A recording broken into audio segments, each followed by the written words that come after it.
I'm kinda running out of funny introductions now, so hi, here's a Sabre final from the inaugural Dragoon Sabre comp in Pardubice, Czechia. This was a historical right-of-way comp, with the final contested between Serbian Berliner Georgia Mihailovic from Tverkau and Poland's Filip Wakami. I hope I'm pronouncing that right. Google says this L character, I guess, is a W, so I hope it's right. Anyway, I've laid out the historically grounded reasons for right-of-way and why it's the best way to fence Sabre in this video here. So if you're interested, go watch that. I'm not going to cover it again. Let's rip in immediately. And by immediately, I mean just after I remind you to like and subscribe and so on. And also take a look at my GoFundMe, which will be linked in the description. So this first touch starts with this fun little phase. Mihailovic invites with a shuffle back, and then starts a compound attack with this slight pum-pum. Notice this effectively parries the hand snipe and acts to break the time of the finish at the same time. But Wakami makes the right choice to break instead of try to parry. Now watch this. Mihailovic sees the step back into the space and goes for the redoublement. And I've talked before about how this kind of development tempo is often the best time to renew the attack.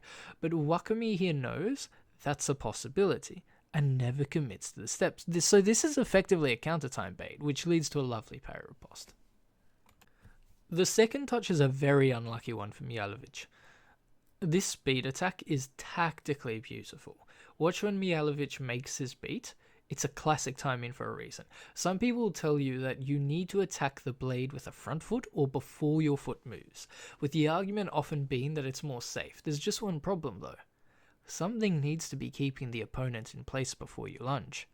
If you watch a lot of high-level fencing, you'll notice they do sometimes attack the blade early in the step, but it's almost always when they believe the opponent is fundamentally compromised from being able to avoid the attack, usually too close, so if they step back they're still not safe. Stepping in on the front foot with an uncommitted arm lets you see in case the opponent tries an attack and prep, but it also gives them a reason to stay interested. Wakami here stays because he doesn't want to lose an opportunity that might be being presented.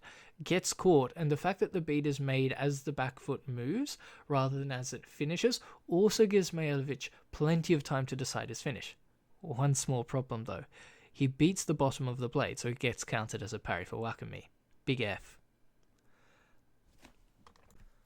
The next touch actually uses the same principle, but this time on the defense, and also Mihailovic doesn't err with a technical detail.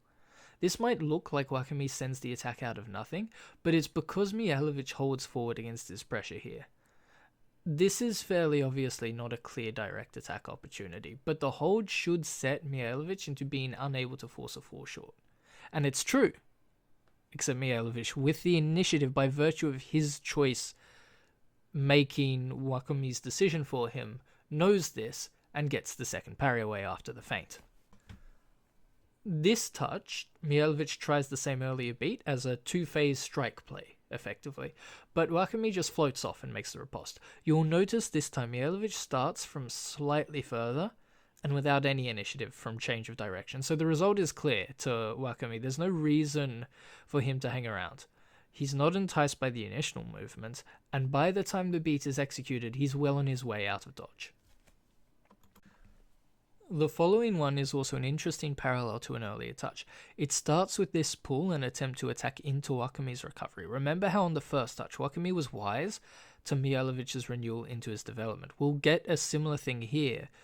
This time, Mihailovic aborts the attack. We see a similar situation where Wakami comes forward, again with the same readiness to draw the renewal to parry, but Mihailovic is more patient, lets the parry develop, and gets this lovely compound. It's a really nice change. It's now 3-2 to Mihailovic, and this next one is fun. Wakami preps by coupe basically off the line, and Mihailovic makes a beautifully timed attack and prep. Unfortunately, it's lightly off in space, but it's almost a gorgeous touch in itself. The fun part though is how it acts as an invitation for the next tempo. Wakami sees the recovery to attack and does so, but because he was caught off guard from the previous phase, he's behind. And Mihailovic has the initiative, so the parry is always on. Mihailovic launches another beat attack successfully this time, and here watch the feat. This shuffle is usually looking for a pull in that then you can catch, but instead, Wakami refuses to retreat with the advance, which actually gives the beat attack the space it needs, and that lets Mihailovic go earlier than usual. This next one is a simul, but the one after that is a sign of Wakami getting a bit desperate for a break. This isn't set up, he hasn't done anything to generate initiative here, so it's essentially a gamble on Mihailovic's reaction, who chooses the right one, and this attack and prep put him 1 point from winning after starting 2 down. The final touch comes here. The long attack gets its advantage from this change on the shuffle here, but the thing worth noting is how patient and controlled this is. After the initial conventional feint, Mihailovic just plays eyes up broken time for the next couple of tempi. He's happy to bring the hand back in evasion, because Wakami's backward momentum means he can't realistically launch an attack and prep, and Mihailovic is ready for it anyway. Each press through space with each feint is just enough that Wakami can't recover, but small enough not to give away the blade or make Wakami break entirely. That kind of disciplined multi-phase compound is really valuable to have, and a good one for Mihailovic to win the match with. If you want another look at a right-of-way Hema Sabre match, here's one that actually features a clubmate of Mihailovic's. And if you want something else, I don't know, here's a rapier match. Enjoy.